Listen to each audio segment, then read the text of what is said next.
I should get an order of service.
Let us now settle into a spirit of worship with a moment of quiet to be followed by the music of Ola Gello, a piece called Dawn Sky. You're also invited at this time to light a silent candle of joy or sorrow.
Un moment.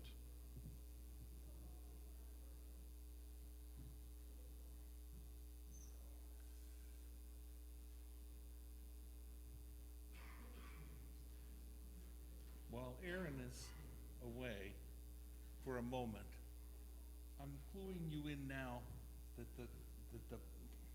the introit is a whole church choir. So I'm going to give you some instructions once he's done. So I had picked up last week's service, in case those of you who were not here wanted to hear it again, but I decided that I actually ought to preach this week's service for you. And our chalice lighting this morning are the words of my colleague Sherry Woodbury. Spark of the Spirit, cup in earth's embrace, light of love, alive in all creation.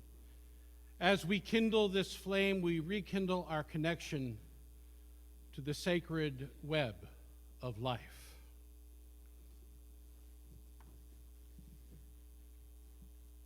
So, for the whole church choir, you are our choir this morning. This is what I would like you to do. We are singing hymn 1068. And I'm going to give you special instructions for today. You'll stand when we start, and the first verse will be sung by the high voices, the sopranos and the altos. The second verse will be sung by the low voices, the tenors and the basses. And the third verse will be sung by all, and the fourth, but softly. And then the fourth verse will be sung relatively loudly, and even louder as we get near the end. On each verse, whether you're singing men or singing women, everyone will join in where it says, "We're the stars."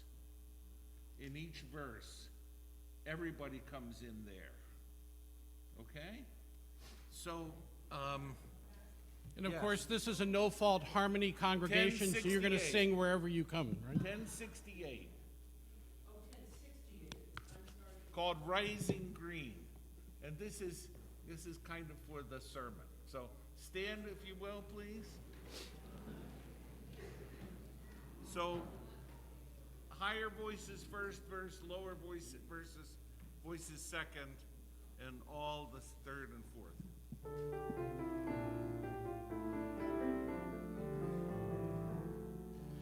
My love,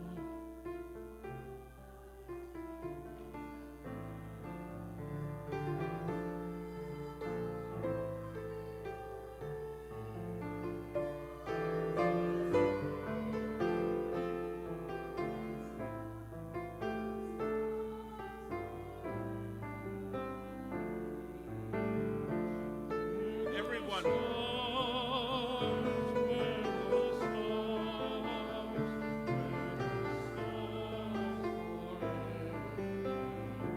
Lower voices now.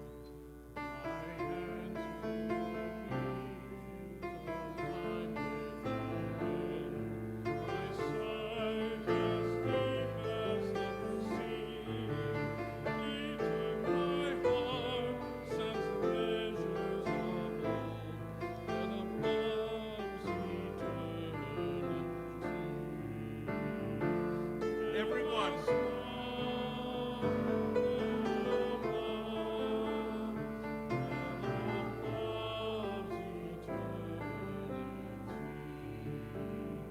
Now quiet.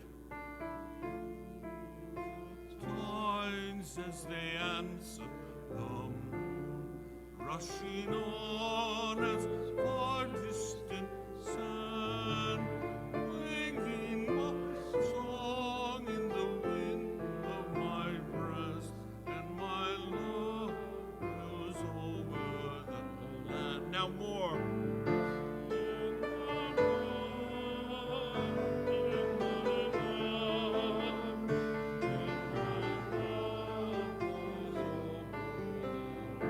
everyone full voice.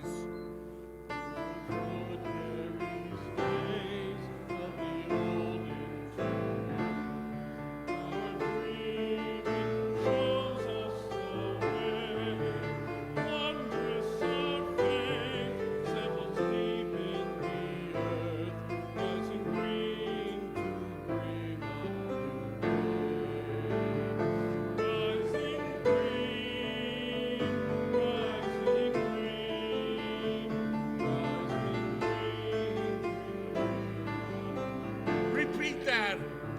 Rising green, rising green to bring on day. Thank you.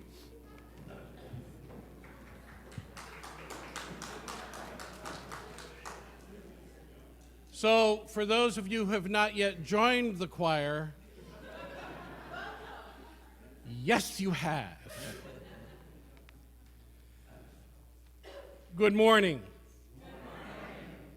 Welcome to the Unitarian Universalist Church of Worcester. My name is Aaron Payson, and I am honored to be one of the ministers of this incredible congregation.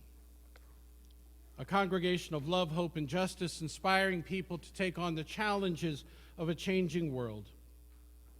We begin by acknowledging that here in Worcester, Massachusetts, we work, learn, live, and worship on the seized ancestral homeland of the Nipmuc people who survive and remain active as the Nipmuc tribe.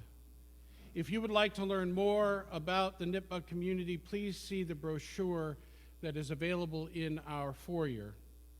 We offer a special welcome to those of you visiting us with us for the first time in person or online this morning. We're delighted that you are here.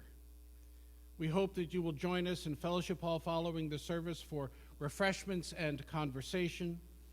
If you have questions or want more information about this service or any of the ministries and programs of this congregation, please do not hesitate to ask. We invite you to fill out one of the pew cards found in the pew rests in front of you or on beside you in the front rows.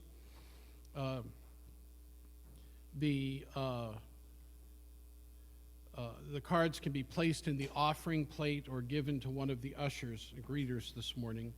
For those of you that are joining us online this morning, we offer you a very special welcome. For safety purposes and so that we might come to know you better, please do add your name to your video feed. Please take a moment to sign one of our attendance clipboards that are now being circulated. Though you are not obligated to sign, we appreciate your information and we use it only for church purposes. During the service, we offer an opportunity to share a brief personal joy or sorrow. If you'd like to have yours read by me, please print it on one of the index cards found in the pew pockets and drop it in the collection plate or bring it forward when that time in the service comes. These cards will also be posted outside my office to be shared with members and friends at other services. For those online, we invite you to place a joy or a sorrow in the chat so that we might also share it during this important time in our service. In the foyer are listening devices, large print service programs, large print hymnals, and cushions for those of you who might need it given the status of wood pews. You know who you are. I invite you now to turn your technology to worship mode. Finally, I would like to point to the announcements in the back of our order of service. The most important one today is that this evening at 7 p.m. we will host a concert by Joe Jenks, my dear friend, the dear friend of this congregation, and Deirdre McCullough. So please do join us for that very wonderful opportunity to welcome spring in a magnanimous way. Tickets are on sale online until the time of the concert for $20. At the door, they're $25. We are so glad that you are here and hope this morning is an opportunity for rest, reflection, and rejuvenation.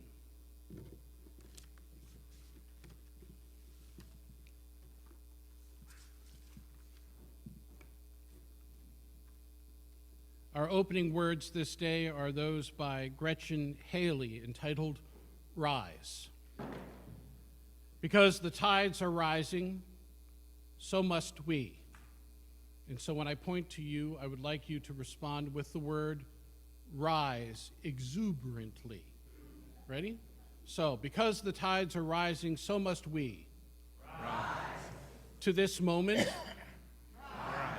to this day, Rise. to this life, this place in the web that is ours, yours. Rise. Because the earth remains our only home, and we fellow travelers, its only hope for healing, wholeness, salvation. Rise. Before the mystery, before the Big Bang that started it all, that this infinite universe still takes notice of us, still feels in and out of our breath, still holds us, connects us. Or surrender with gratitude for this beauty, this chance to be part of it all, to give back, to weave life, past, present, and future, everywhere, always as one. Come, let us worship together. Rise. Would you please rise in body or in spirit and join together in our opening hymn, number 1028, found in your teal hymnals, The Fire of Commitment.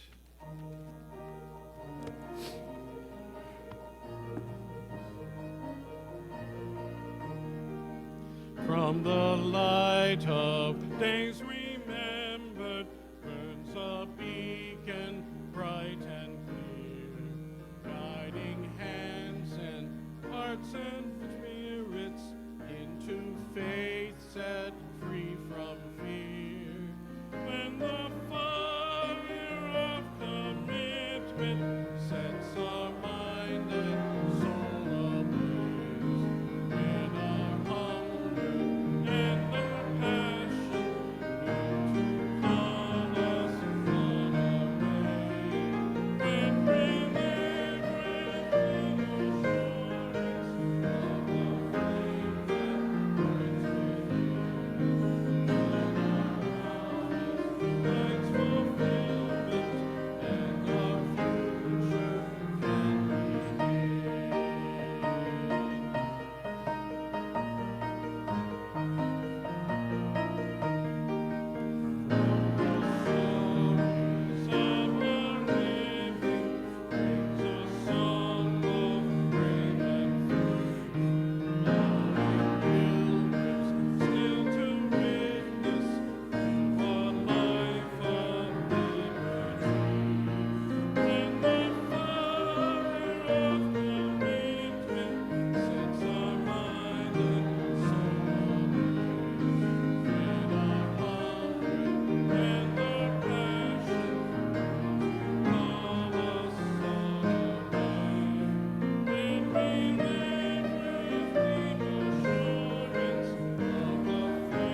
like to invite our youngest among us to come forward with their baskets of change for change at this time.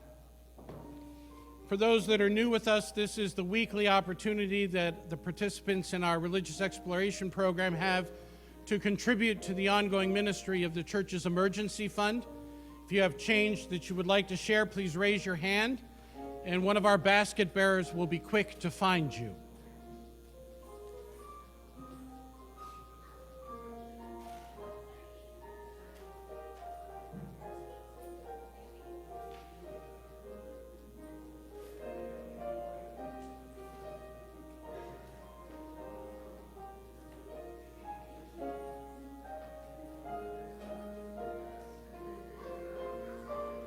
I think you can bring your baskets forward.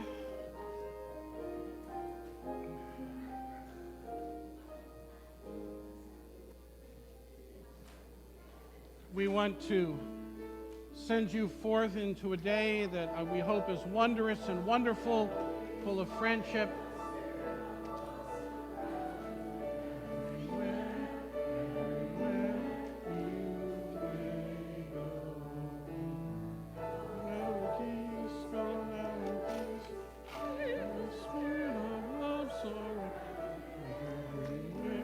Whoop.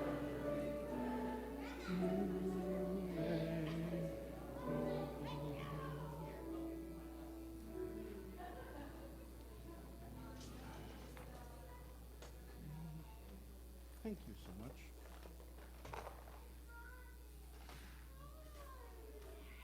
Yeah. Ooh, sorry. Thank you so much.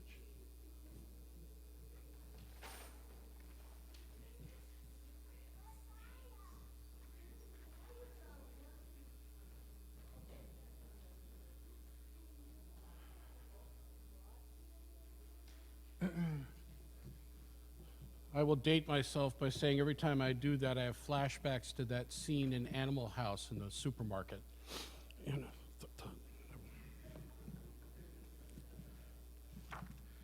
if you don't know what I'm talking about, find someone in their 50s, right, who would explain it to you.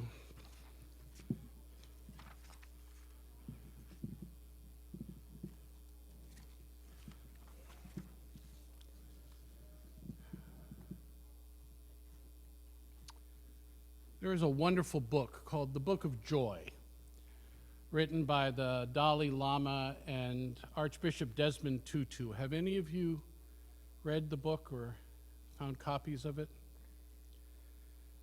There is, interestingly enough, in this Book of Joy, a chapter entitled Despair, in which we find the following. It was time to ask the question that people from around the world most wanted me to ask.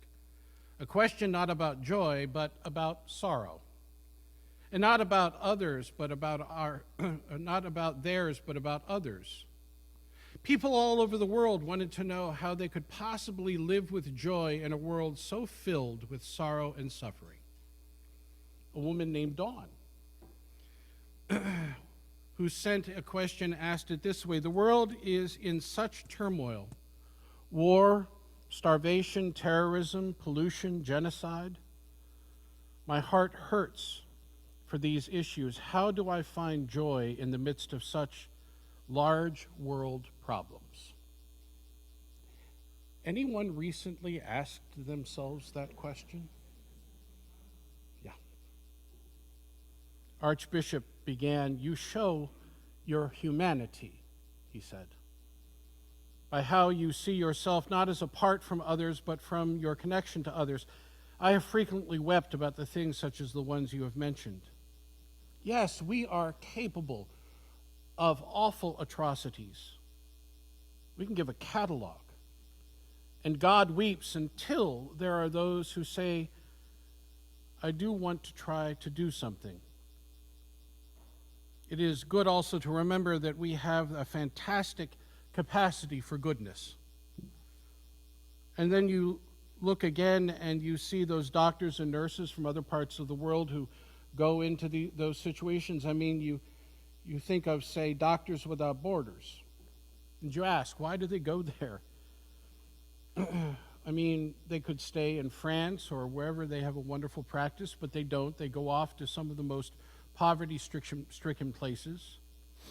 You've seen it with Ebola. People go into hugely dangerous situations coming from countries where they don't even have Ebola.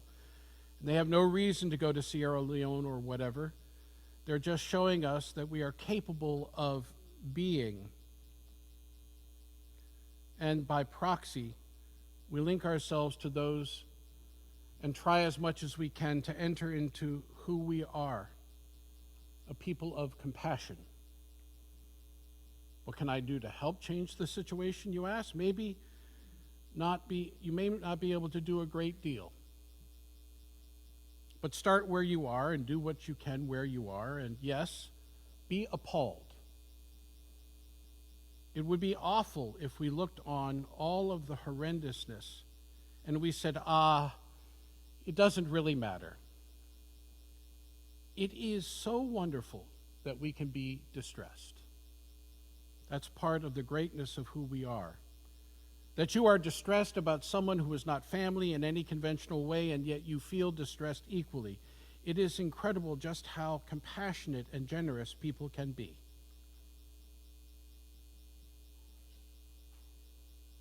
It is so wonderful that we can be distressed. That is part of the greatness of who we are. I pause on these words because this sentiment is so brilliantly counterintuitive. It's a bit like learning to relate to pain as a gift.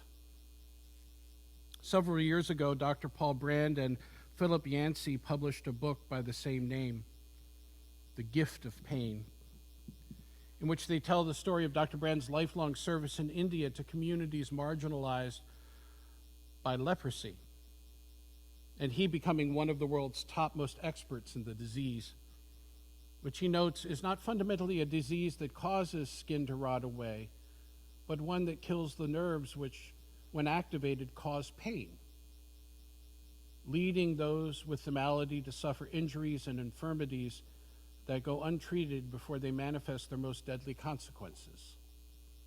For Brand, pain is the ultimate life-saving gift that we have as biological beings. Without it, we are far more susceptible to injury and disease. And our relationship to pain, according to Brand, is culturally formed. He writes, "On my travels, I observed an ironic law of reversal at work. As a society gains the ability to limit suffering, it loses the ability to cope with what suffering remains. It is the philosophers, theologians, and writers of the affluent West, not the third world, who worry obsessively about the problem of pain and point an accusing finger of God. The average Indian villager knows suffering well, expects it, and accepts it as an unavoidable challenge of life. In a remarkable way, the people in India have learned to control pain at the level of mind and spirit, and have developed endurance that we in the West find hard to understand. Westerners, in contrast, tend to view suffering as an injustice or failure, an infringement on their guaranteed right to happiness." Let that sink in for a moment. So distress and pain, more than something to be resolved, treated, and healed, first and foremost can be experiences which put us in touch with our most basic humanity. I know something of this, having spent much of the past few years dealing with chronic arthritic hip pain. Many of you have vicariously suffered with me as I walk up and down the aisle and I look at people's faces who go, right? And then, the inevitable question, so when are you going to get your hip fixed?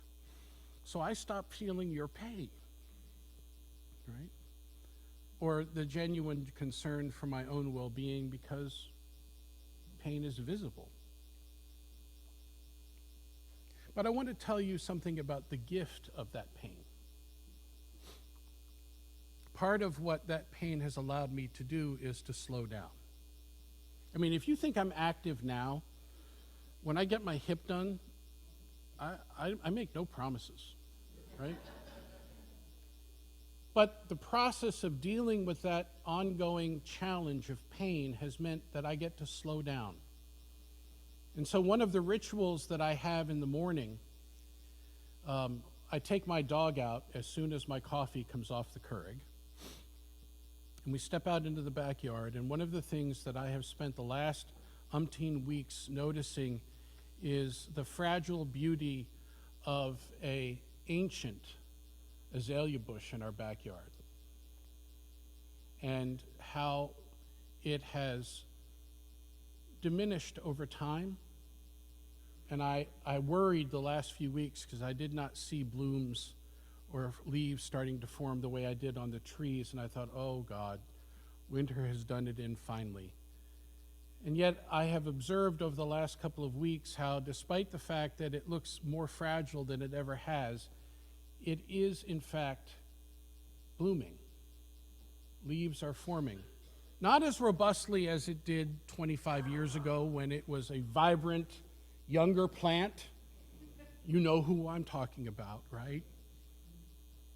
And yet, despite the fact of its own fragility, it is showing itself to be far more capable than anyone around it was giving it a chance.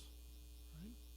And I want you to think about that as a metaphor, as I share with you a couple of other stories. The act of noticing that particular wonderful bush reminds me very much of a story that Sue Bender tells in one of her early books on living simply. Any of you familiar with Sue Bender as an author? I welcome you finding her book on plain and simple living. She tells the story about once she was on a hiking trip, but she had, and I don't remember whether she had actually either sprained her ankle or broken her leg, but she was on crutches. And her hiking companions were traveling far ahead of her. And she was way back. And what happened was she would walk a little bit and then she would notice something like a flower or a tree or a bush, and she would stop and she would admire it. And then she'd step off again, and instead of trying to catch up to the people who hadn't noticed that she'd fallen back, she just kept this practice of stopping every little bit and paying attention to something that gave her great joy. Right? And what she didn't notice was that there was another hiker, not part of her group, that was coming up behind her, who had become very intrigued. And so every time she stopped and looked at something and then went on, that hiker would show up to the spot she had stopped and look around.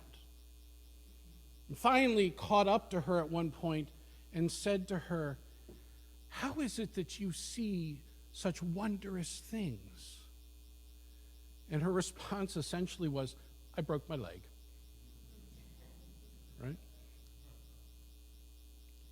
I think that it is part and parcel of the gift of pain or distress if we don't allow it to govern our existence, to teach us how to be differently in the world.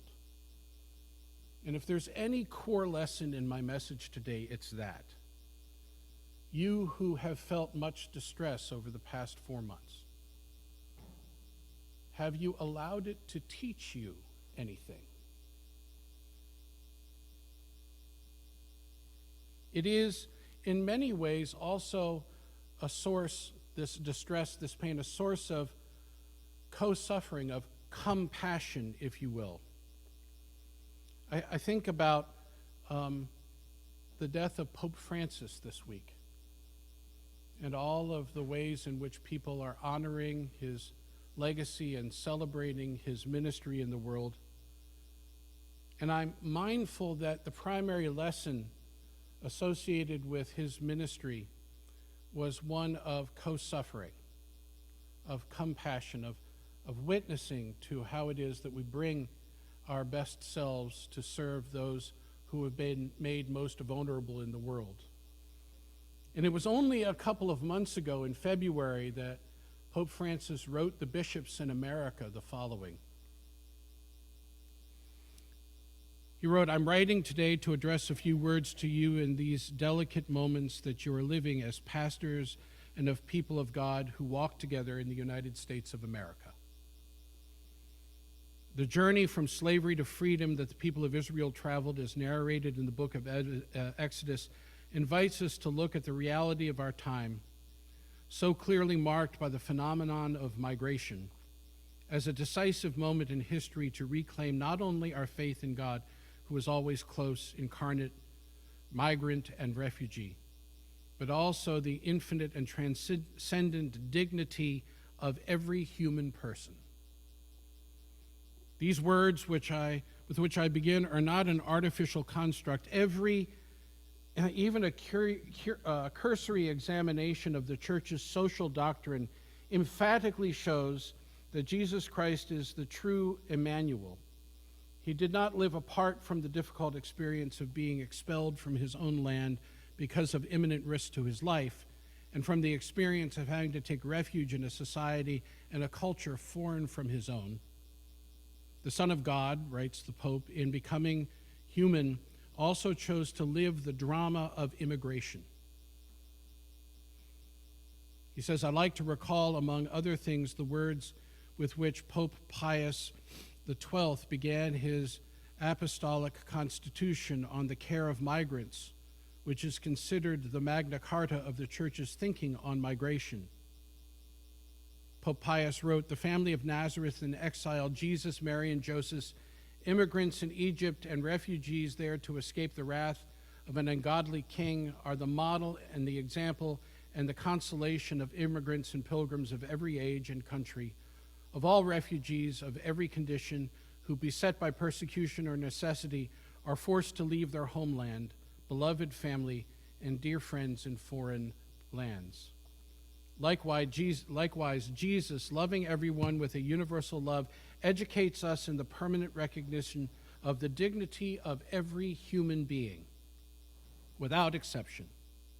In fact, when we speak of the infinite and transcendent dignity, we wish to emphasize that the most decisive value possessed by the human person surpasses and sustains every other judicial consideration that can be made to regulate life and society. Thus, all of the faithful and people of goodwill are called upon to consider the legitimacy of norms and public policies in light of the dignity of the person and his or her fundamental rights, not the vice versa." I miss him already. There will be much critique about Francis' tenure in the coming months and years. Of this, though, we can be certain he deeply believed in the dignity of every human being, something we share as Unitarian Universalists who promote the inherent worth and dignity of all people. This is not simply a sentiment to be believed. It is also a lifestyle. To get personal for a moment by recalling, and I may have said this in previous sermons, but most of you may not have heard them, so I can say it again. My father, who was a Unitarian Universalist minister, my favorite Easter sermon that he ever gave was a sermon entitled Upsy Daisy. And I not only thought that it was a brilliant reflection of the essence of the idea of resurrection, but over time, I came to remember that it was the phrase that he used when I was a small child, and I fell. His response to my stumbles was not to get horrified and come pick me up. It was to respond almost joyously, like, "Up, you fell. Come on, upsy daisy, let's go." And what happened to me over time was, as a child and I fell, I learned to actually laugh in those moments, taking myself less seriously and recognizing what it means to be human is to fall. What it means to be courageous is to get back up. And that the essence of that action is not to feel diminished, ashamed, partial, It is to feel the joy of the ability to do both. One of my colleagues, Judy Smith Valley of beloved memory, who was in Charleston, West Virginia when I first arrived in Marietta, Ohio 1,000 years ago, once told the story of her granddaughter who was visiting with her parents to their house, and her husband, the grandfather, and the granddaughter's father were standing out by the pool, and the granddaughter came running out in her bathing suit, and she dove into the pool, and she started saying what all children say when they're exploring something fun and new. "Look at me, Daddy, look at me." Splashing around and having a wonderful time, till her mom came out of the house and screamed in horror, "What are you doing? You can't swim." At which point she began to fluster and needed to be pulled from the water. I want to know how many of you have had that experience in your life. When you start to engage something filled with joy, newness, feeling yourself in the midst of something that is waking you up, only to have the world or someone in your life say, "You can't do that."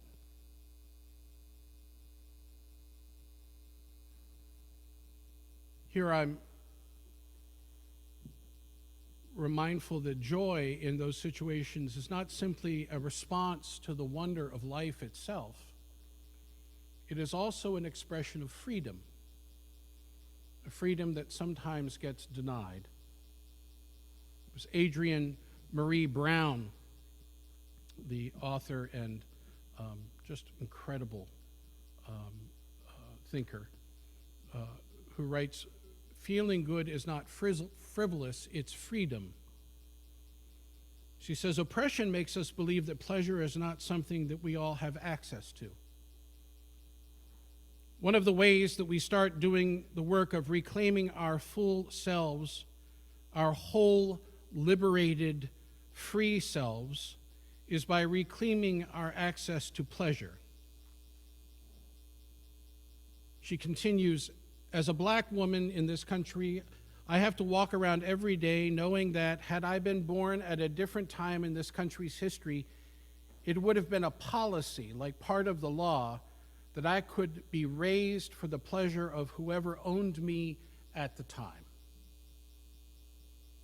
I'm trying to come to all the way back from that to living in my own dignity and like the self-actualization of my own pleasure, my own body, not for someone else to use, not for someone else to have ownership of. End quote. This freedom, this feeling of goodness and joy is not simply to be claimed personally, it's part and parcel of the mission of communities like this one that cherish and promote such freedom, which means that we must be as much about celebrating the joys of our existence as we are about holding each other through the sorrow of our lives. Again, Adrienne Marie Brown, "True pleasure," she writes, "joy, happiness, and satisfaction has been the force that helps us move beyond the constant struggle, that helps us live and generate futures beyond the dystopic presents, futures worthy of our miraculous lives. Pleasure, embodied, connected pleasure is one of the ways we know that we are free, that we are always free, that we always have the power to co-create the world. Pleasure helps us move through the times that are unfair, through grief and loneliness, through the terror of genocide, or days when the demands are just too overwhelming. Pleasure heals the places where our hearts and spirit get wounded. Pleasure reminds us that even in the dark, we are alive. So, beloved, let us rise to the challenge of our joys. Let us rise up in service to our common humanity. Let us remember that it matters not how many times we fall or we get knocked down. What matters is how many times we get back up. Amen. And blessed be.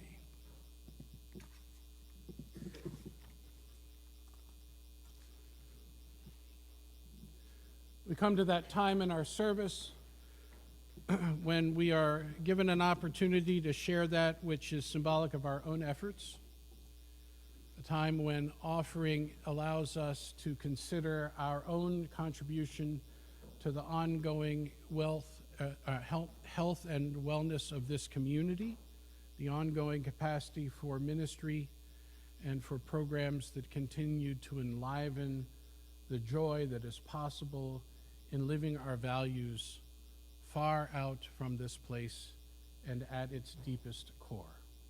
So I invite you to participate this morning in our offering in a way that makes you feel joy.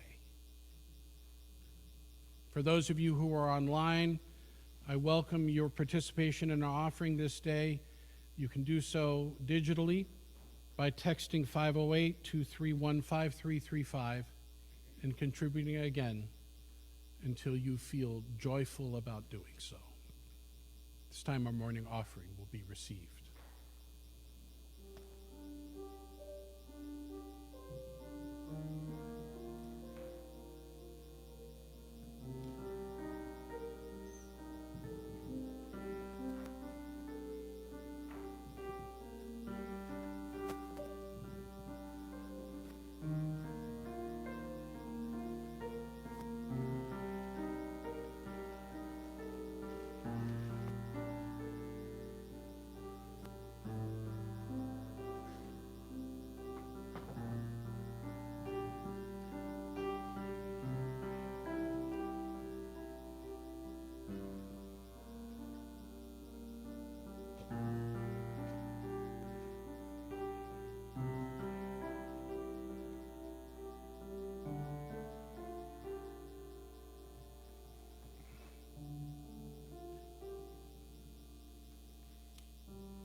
Now we come to that time in our service when we're given pause to consider what is deepest in our hearts or most profoundly on our minds or in the work of our hands in the days that have transpired or in the prospect of days to come.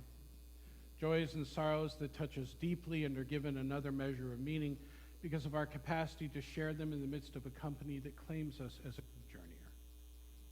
So I invite those of you who have joys or sorrows this day to come and form lines on either side of the sanctuary, to come and speak briefly into the microphone, first telling us who you are, so that those using our auditory enhancement devices might also participate in this important ritual, and then to light a candle if you so desire. For those of you online, once again, if you have a joy or sorrow that you would like to share and have communicated to the congregation, please do place it in the chat, and we will be certain to include it at this time in our service. The joys and sorrows to be shared this day.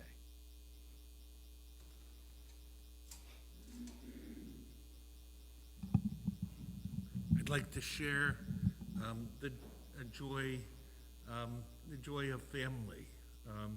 Last Sunday, my wife and I took a 15-hour train ride down to Williamsburg, where we were met by my son and his family and my daughter and her family. And we spent the week together in Williamsburg. And what a healing balm that is, just to be with all kids and grandkids, and the gratitude and the love, lighting the candle.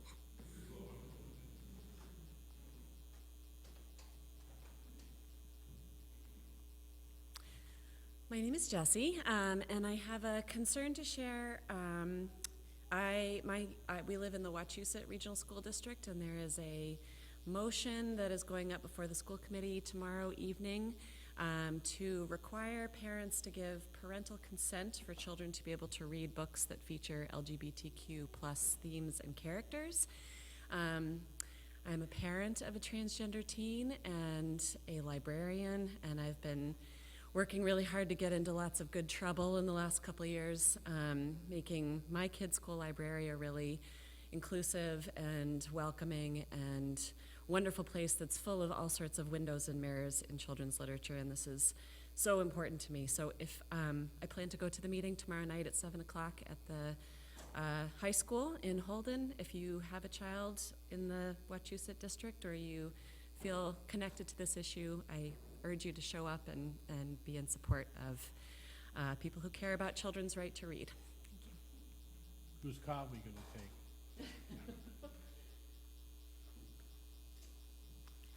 Go, Jessie. My name is Mara, and my husband died a couple years ago. A few months ago, I started telling people I know, if you know a guy around 70 that's looking to get into a long-term relationship, let me know. Nothing. I mean, if you know anybody, let me know. But meanwhile, I've gone on to the dating apps, so it's a process.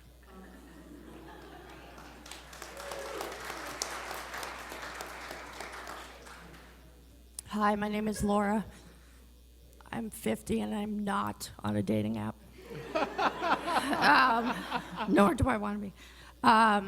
Guilt of joy. I wasn't going to come up today until I heard that. I feel guilty many times when I'm enjoying my grandson and doing anything. I feel guilty. Why?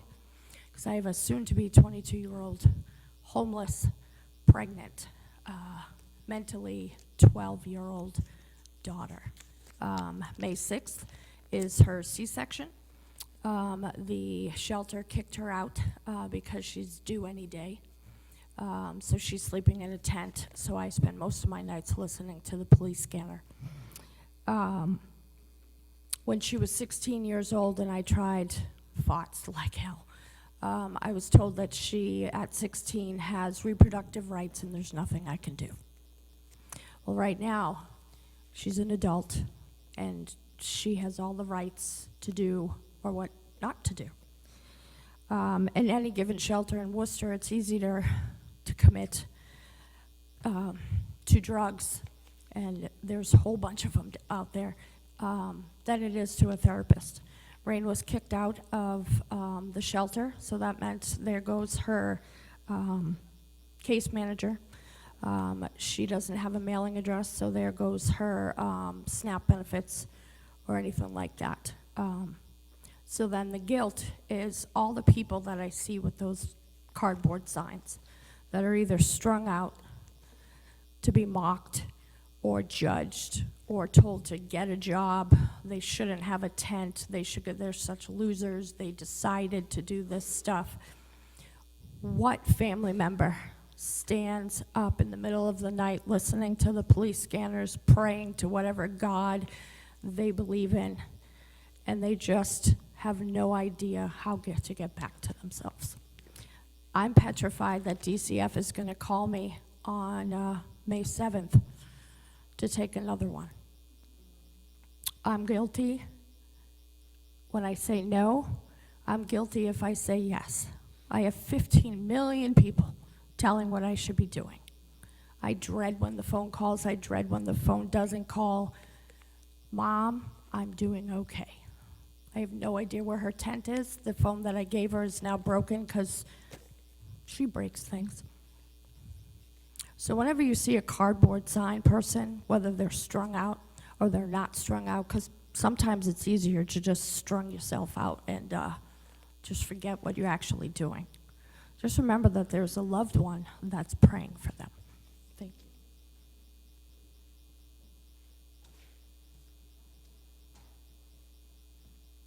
I have to adjust this a little bit. There we go. Okay, all right. We're good. Good morning. My name's John. Last week, if you were here, my parents came up and mentioned something about my brother who is missing. And I kind of want to clarify what's going on in that situation. And just some thoughts on it. He's not missing in the traditional sense. My sister and I roughly know where he is. He is posting to Instagram incessantly. But he did run away from his life. And that's because he had spent 17 years in a very abusive relationship with a woman who is a sociopath and didn't know how to get out of it. He has a nonverbal autistic daughter that he has been raising for 12 years. And has really just kind of been through hell for a long time and shut himself off basically from his family, from pressure from her. It's been a bad situation. The reason I want to bring it up is because I don't know where he is right now. I know he's fine. He won't talk to his family. He is blaming us for a lot of things for which we are not to blame, but he is disassociating himself from his life. And I kind of understand why he's doing that, even though it breaks my heart and I miss him a lot. The reason I'm bringing it up is because, my family, like every family, as Douglas Copeland once said, all families are psychotic, struggle with mental health issues. And guys, I don't know anybody who doesn't. Everybody has mental health issues. We all have health issues. We all have brains, and so we all have mental health issues. My sister and I were fortunate enough to have been train wrecks when we were younger.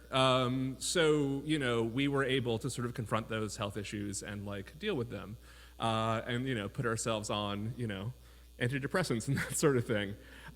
He was always the golden child, and he was always the oldest and was the one who got straight A's and went to Swarthmore early decision and all of that sort of thing. And so kind of didn't have the room, I don't think necessarily, to sort of be a train wreck. And I really, really, really, really, really regret not giving in to his stubbornness when we were younger, because I've always known that he has struggled with mental health issues and has never, ever, ever dealt with them the right way, because I would always try and push him and he would push back and then I would give. And so now we're kind of living the consequences of that, and I don't know if I'm ever going to see him again. I've kind of resigned myself to the idea that I might not. I don't know if my parents are going to see him again, right? I just don't know. I know he's going to be okay for himself, but I don't know what sort of comes next. So yeah, again, we say it all the time, but deal with mental health issues and treat mental health as health. It really is part of the whole part of the whole picture. So I hope I see him again at some point. I don't know if I will, but I'm keeping my fingers crossed. So thanks.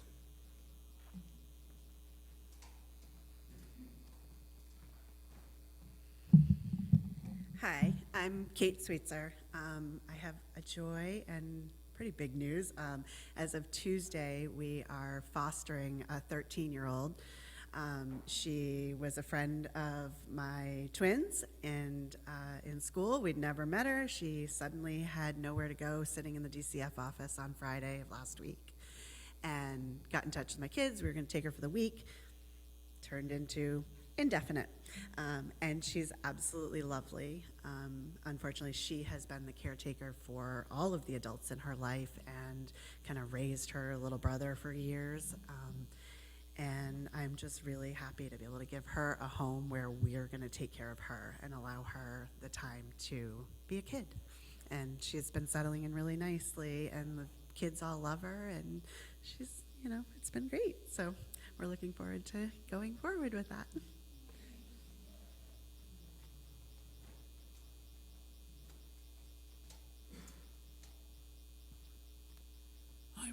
Hi, my name is Paul, and you know that. And a couple things that, one, tomorrow, the April 27th, my father's birthday. Had he been alive, he'd be 107 years old. Yeah, but he passed away in 97, but nevertheless, okay, to celebrate his birthday. The other thing, too, I'm going to share with you is that I'm going to be stepping down from the tech committee.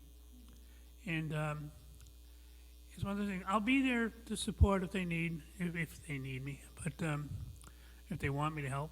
But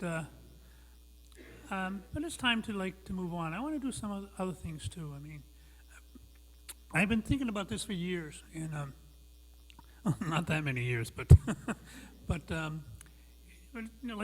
there's other things I could be doing, and I also don't have to show up every week. And thank you.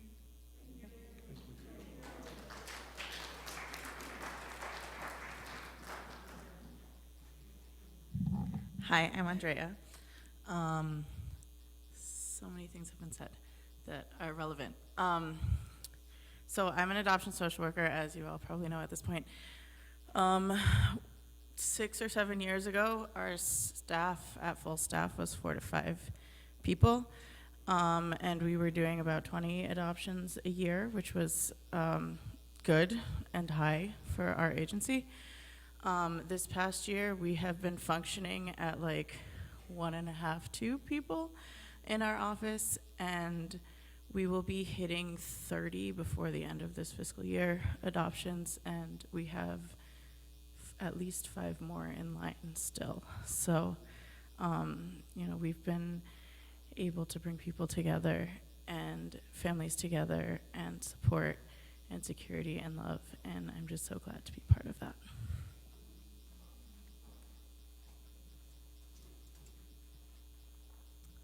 Good morning, my name is Jackie. I've been coming for about a month or so. You probably see me, I have 2 boys, I have a little girl at home. I'm also a teacher in the Wachusett Public School District, and I will be emailing tonight. So I just wanted to say thank you so much for welcoming me. As soon as I walked in the doors about a month ago, I just felt at home. My husband and I got married by a UU minister, and so it's been a while. I've been away having my children, and now they're a little bit older. I have an 8-year-old, 4.5-year-old, and then a 3-year-old daughter. So I just wanted to say thank you so much, and I feel like every time I come, whether I'm online or I'm here, it's just the exact message that I need.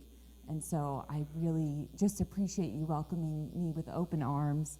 My father is in the last stages of life right now with brain cancer. He would get mad at me if I shared that with everybody, but he's pretty private. But it's been on my heart, and so if you see me crying, I'm fine. I'm just processing everything. And I'm just so grateful. Honestly, I wanted my boys to come today, but I feel like the universe was like, you know what, Mama, you got this. Just go alone today and have time to process. And I just wanted to say thanks so much for welcoming me with open arms. And also, Andrea, I don't know where you are, but thank you for the text message.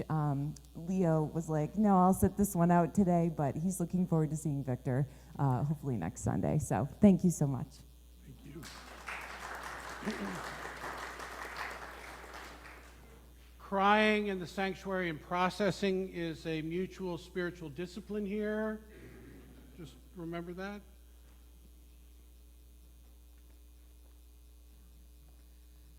Hi, I'm Dawn Dowd. I'm a crier. Hi, Dawn.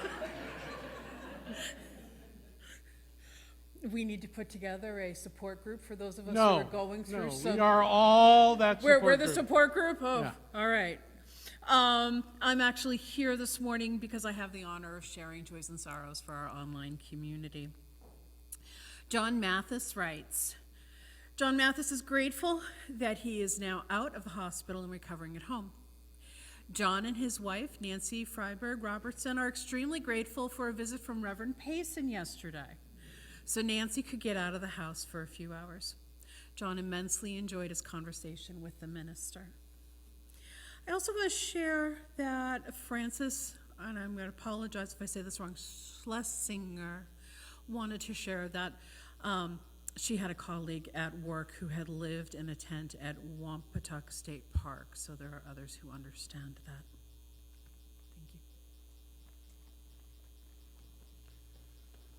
Thank you.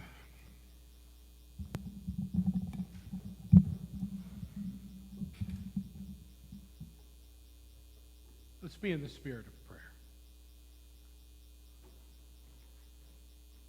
Spirit of life, we come this day remembering our place among those who love us and the love that we share, our place in this community, and our place on this planet as we celebrate the earth and all that to which it gives life. We honor this day those among us who continue to worry rightly about those that they care for who are vulnerable. Help us find the courage and strength to continue to reach out and to continue to mind. Be with us as we welcome new life, whether it be in the form of babies or of youth who come into our midst in search of that love that only family can provide. Help us to be mindful of the opportunity to share what we have with those in the world who continue to seek wholeness. Let us be grateful and let us remember joy. Amen. And blessed be.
in service to our time, but also in service to the sentiment that has been created in this service, I would have us move from our musical meditation to our benediction and then postlude. And I might actually ask if Matt would return to Yellow's Shine for a moment as we hear these words from Starhawk.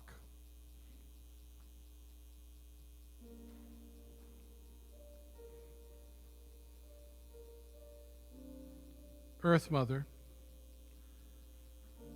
Star Mother, you who are called by 1,000 names, may all remember we are cells in your body and dance together. You are the grain and the loaf that sustains us each day, and as you are patient with our struggles to learn, so shall we be patient with ourselves and each other. We are radiant light and sacred dark, the ballads.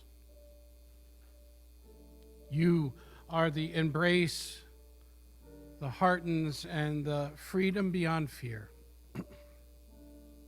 With you we are born, we grow, live, and die. You bring us around the circle to rebirth.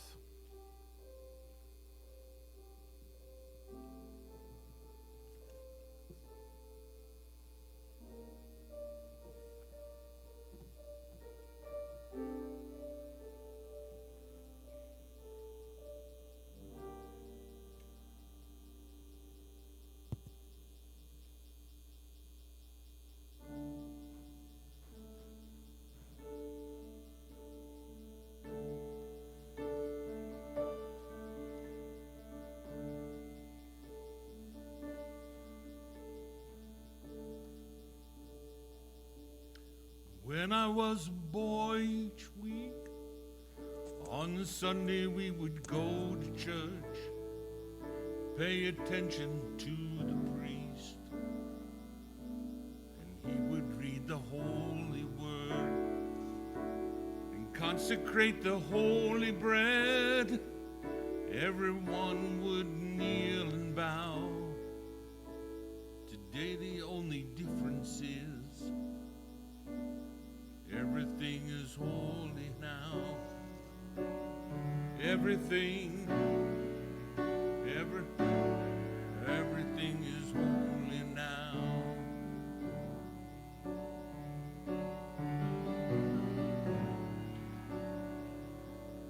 When I was in Sunday school, we would learn about the time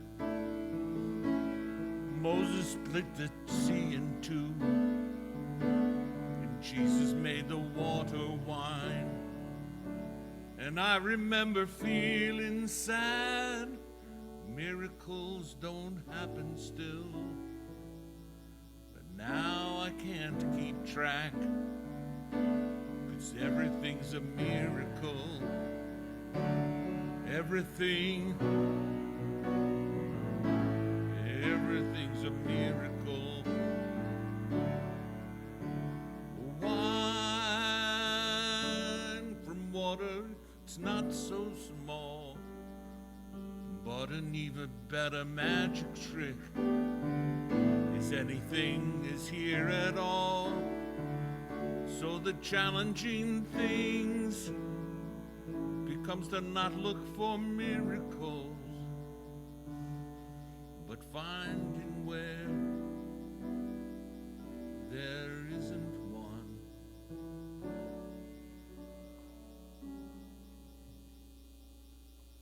When holy water was rare at best, it barely wet my fingertips. Now I have to hold my breath like I'm swimming in a sea of it. It used to be a world half there, heaven's hand me down. Now I walk it with a reverent dare, 'cause everything is holy now. Everything is holy now. Everything is holy now. Read a questioning child's face. Say it's not a testament. That would be so hard to say. See, new morning, another new morning come. Say it's not a sacrament. I tell you it can't be done. This morning outside I stood, I saw a little red-winged bird shining like a burning bush, singing like a scripture verse. It made me want to bow my head. I remember when church let out, how things have changed since then. Everything is holy now. Used to be a world out there, heaven's second-rate hand-me-downs. Now I'm walking with the reverent air, 'cause everything is holy now. Everything is holy now.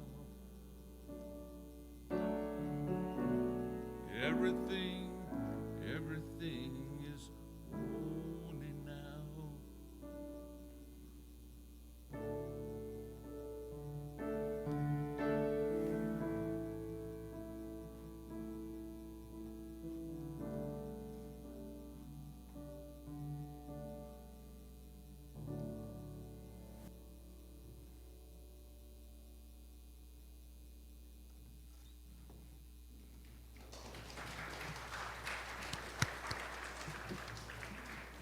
Once again, beloved, worship in this space has come to an end, but our service continues. Next, with an opportunity for refreshment and conversation. Are there any very short announcements to be had, Evan?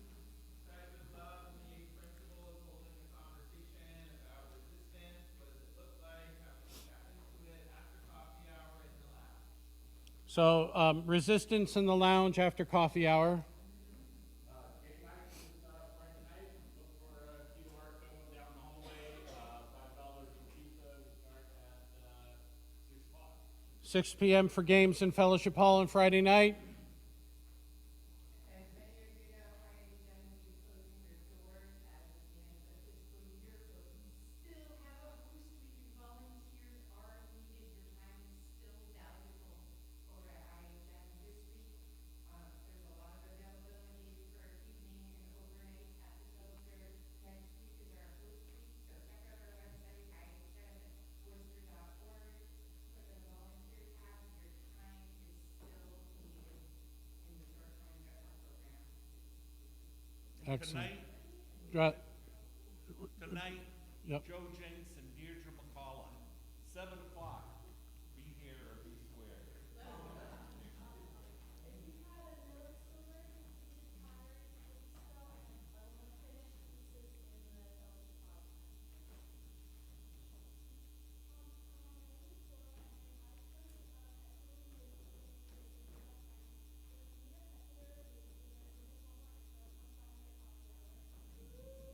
Yeah.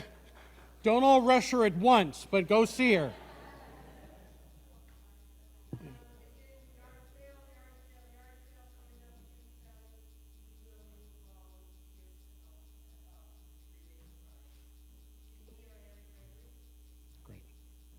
Let's eat.